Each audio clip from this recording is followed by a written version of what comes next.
한국서 만든 제품들 중에 세계 시장 점유율 1위를 차지한 제품이 여러 개 있습니다.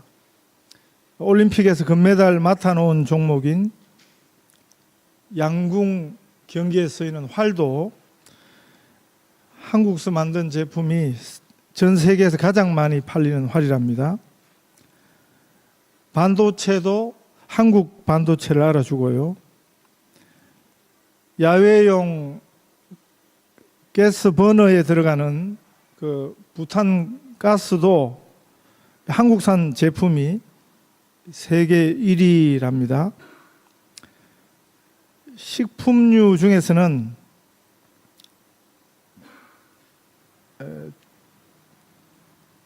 그 초코파이는 아주 유명한 그 한국산 과자입니다.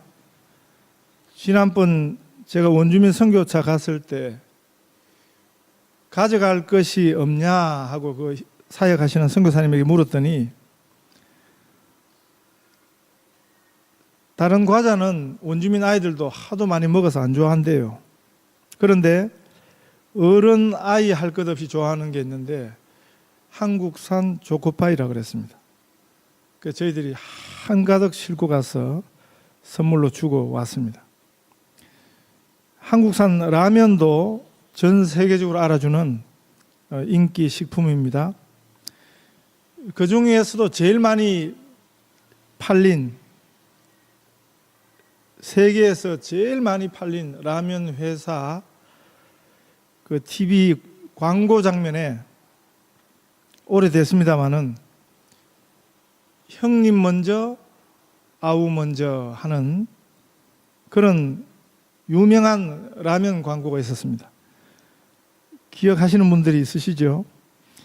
원래는 이전부터 전해 내려오는 그 구전 동화 이야기랍니다. 이런 이야기입니다. 어릴 때부터 서로 아끼고 위하는 참 의 좋은 형제가 살고 있었는데 가을이 되어서 함께 일군 곡식을 거두게 되었습니다. 그래서 곡식을 추수하고 형과 아우가 똑같이 볕단을 나누었는데 나눌 때부터 동생은 형님네는 식구가 많으니까 더 가져가세요. 그렇게 양보를 하고 형은 이제 막 장가간 동생에게 너는 이제 장가 갔으니까 네가 더 가져가라. 이렇게 서로 더 가져가라고 양보하면서 실랑이를 했습니다. 똑같이 나누고 각자 집으로 돌아온 그날 밤에 형이 곰곰이 생각해 보니까 동생한테 내 몫을 좀 더 줘야겠다. 그렇게 생각을 하고 밤중에 몰래 나가가지고 자기 볕단을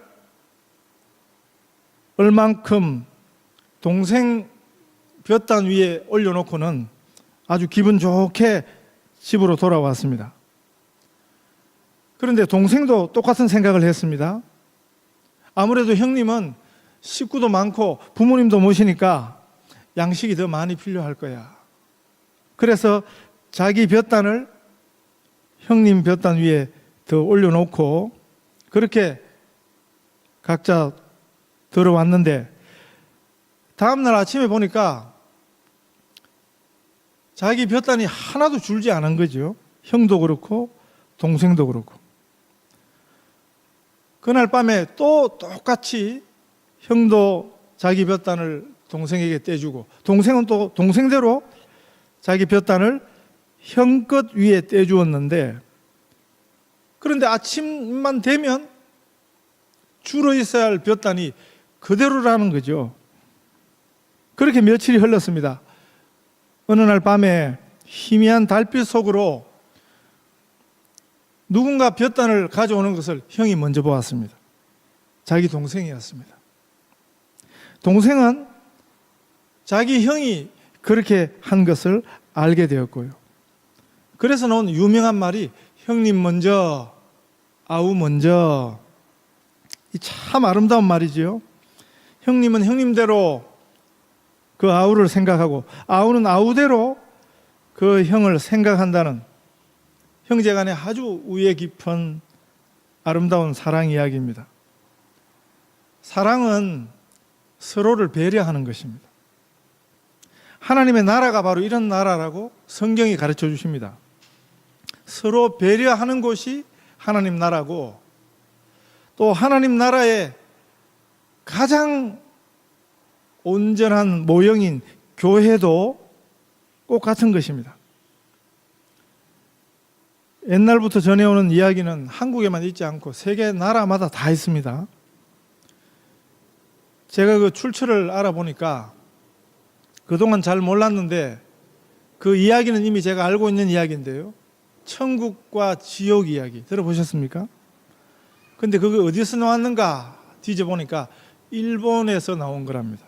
일본에서 저희 할아버지 할머니들이 손주들에게 이야기해 주었던 것처럼 일본에서도 그렇게 전해오는 이야기 중에 천국과 지옥 이야기라는 게 있습니다.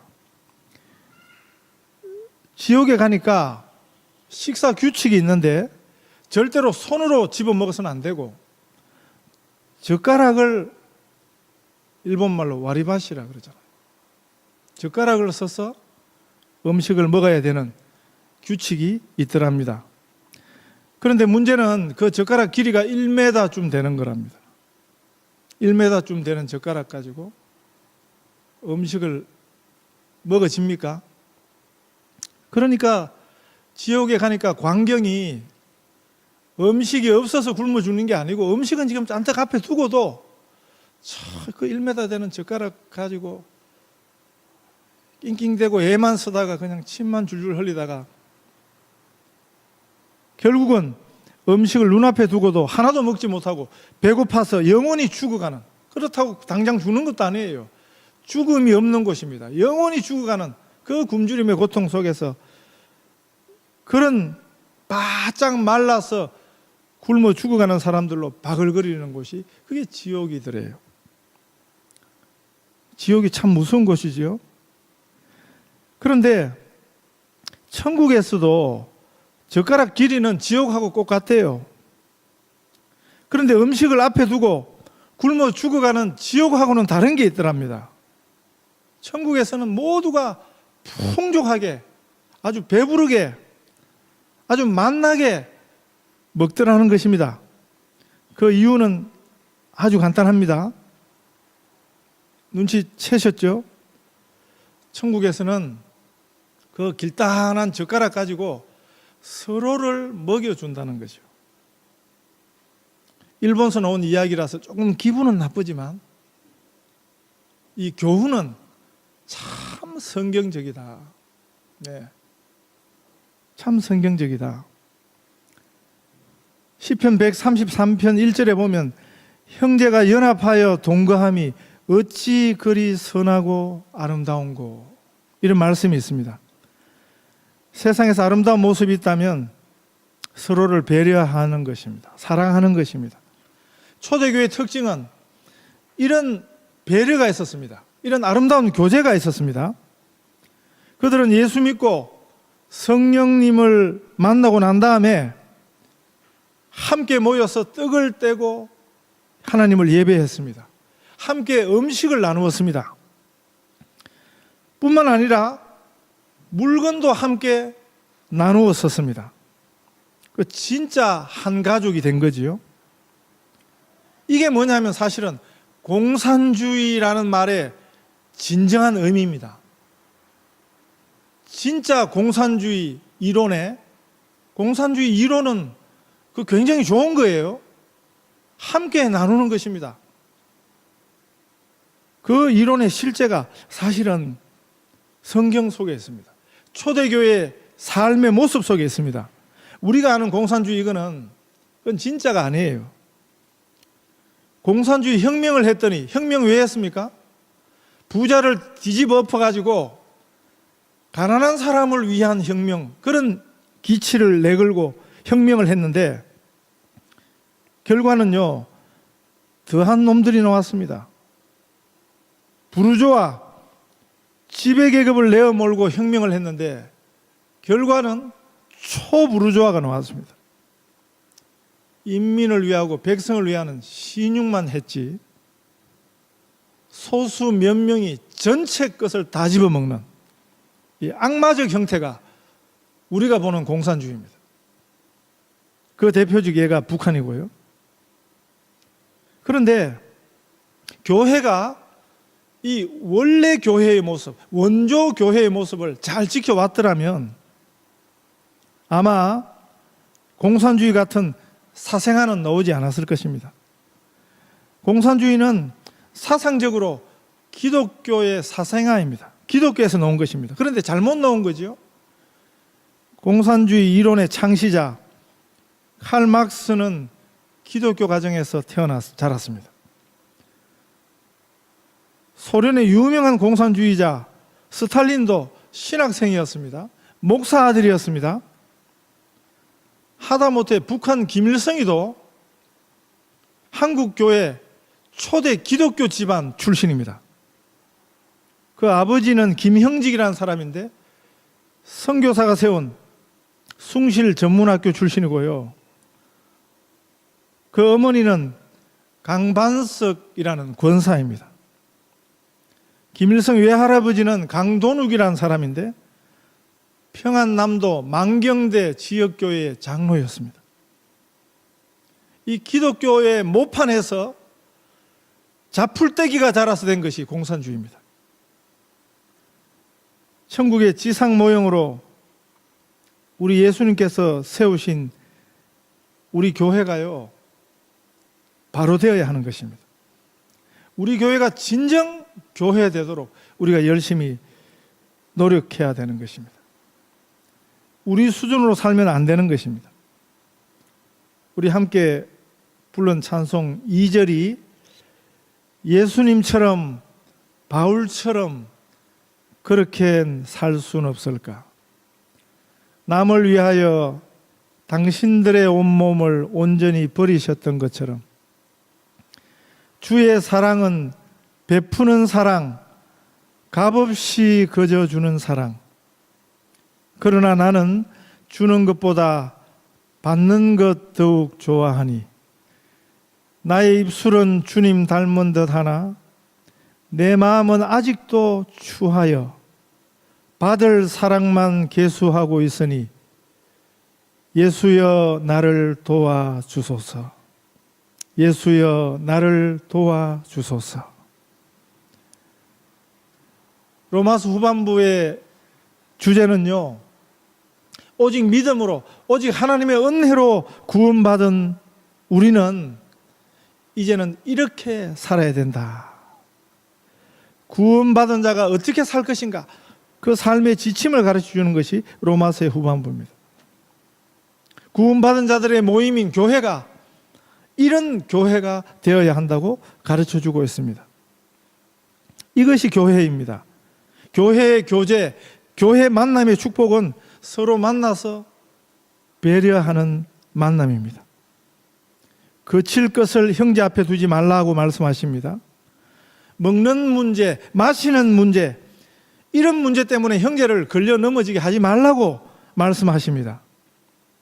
먹는 문제에서, 마시는 문제에서, 사소한 것에서 서로를 배려하라는 것입니다. 자기 것 가지고, 자기 기준 가지고, 자기 주장하지 말라는 것입니다. 먹는 것 가지고, 마시는 것 가지고, 뭘 먹어서 안 되니, 뭘 먹어서 잘못되니, 그렇게 말하는 사람이 문제라고 지금 오늘 본문이 가르쳐 주십니다. 예수님도 이렇게 말씀하셨죠. 입으로 들어가는 것이 사람을 더럽히는 것이 아니고 사람의 입에서 나오는 것이 사람을 더럽히는 것이다. 그게 뭡니까? 입으로 들어가는 게 뭐예요? 그게 마시는 것, 먹는 것입니다. 음식이 뭘 우리를 더럽히지 않습니다. 뭐 상하고 뭐 부패한 음식 아니면요, 음식 자체가 뭐 어떤 고기를 먹어서 뭐 어떤 걸 마셔서 그것이 우리를 더럽히지 않습니다. 그것보다는 더러운 것은 우리 마음에서 나오는 거죠. 우리 입에서 나오는 거죠. 먹는 것, 마시는 것은 진짜 문제가 아니라는 것입니다. 문제는 먹는 것 가지고 마시는 것 가지고 그것을 속되게 여기는, 그것을 더럽다고 여기는 그 마음이 문제라고 말씀하십니다. 무엇을 먹느냐 또는 무엇을 안 먹느냐 가지고 문제 삼지 말라는 것입니다. 그래서 오늘 이렇게 말씀하세요. 하나님의 나라는 먹는 것과 마시는 것이 아니요, 오직 성령 안에 있는 의와 평강과 희락이니라. 성경은 단호하게 말씀하십니다. 먹는 것 마시는 것 가지고 형제를 비판하지 말라는 것입니다. 판단하지 말라는 것입니다. 먹는 것 마시는 것으로 걸림돌이 되지 않게 하라고 말씀하십니다.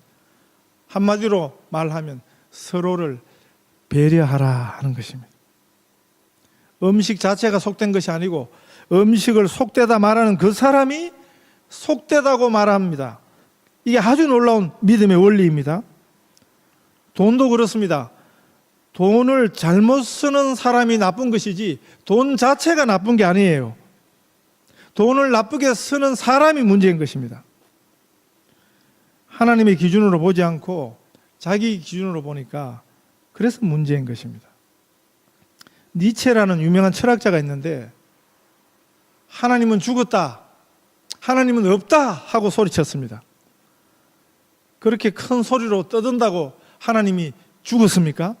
니체가 하나님이 죽었다 그러니까 하나님이 죽습니까? 아니에요. 그렇게 생각하는 자신의 마음이 이미 죽은 것입니다. 그 마음에서 하나님이 없는 것입니다. 먹고 마시는 것이 속된 것이 아니에요. 속되다고 하는 사람이 속된 것입니다. 그렇게 틀린 것을 믿을 때, 틀린 사실을 믿을 때 그 믿음이 잘못되는 것입니다. 우리 안에 잘못된 믿음이 참 많습니다. 잘못된 믿음에 근거해서 행동할 때, 그렇게 살 때 엄청난 문제가 생기는 것입니다. 그게 광신인 것입니다. 그게 미신인 것입니다. 미신은 열심히 믿으면 안 돼요. 미신은 진짜가 아니에요. 미신을 아주 열심히 목숨 걸고 믿으면 그게 광신이죠. 그게 미친 신앙이 되는 것입니다. 진짜가 아닌 것을 열심히 최선을 다해서 믿으면 그 인생은 불쌍해지는 것입니다. 바른 믿음을 가지시기 바랍니다. 바로 믿으면 건강해집니다. 우리가 하나님을 바로 믿으면 행복해집니다. 믿어서 안 되는 사실을 철떡같이 믿습니다. 하나님의 생명의 말씀 대신에 사단의 거짓말을 듣습니다. 그러면 그 결과는 참 무서운 것입니다. 의심하고 먹는 자는 정죄되었나니 이는 믿음을 따라 하지 아니하였기 때문이라. 믿음을 따라 하지 아니하는 것은 다 죄니라. 바로 믿으실 수 있기를 바랍니다. 신실하신 우리 하나님의 말씀을 믿으실 수 있기를 바랍니다. 이 말씀을 따라서 서로 배려하는 삶을 사십시다. 그러면 천국을 사는 것입니다. 서로 배려하는 교회가 될 때 우리 교회가 천국이 되는 것입니다. 이런 교회, 이런 성도들 다 되시기를 축복합니다.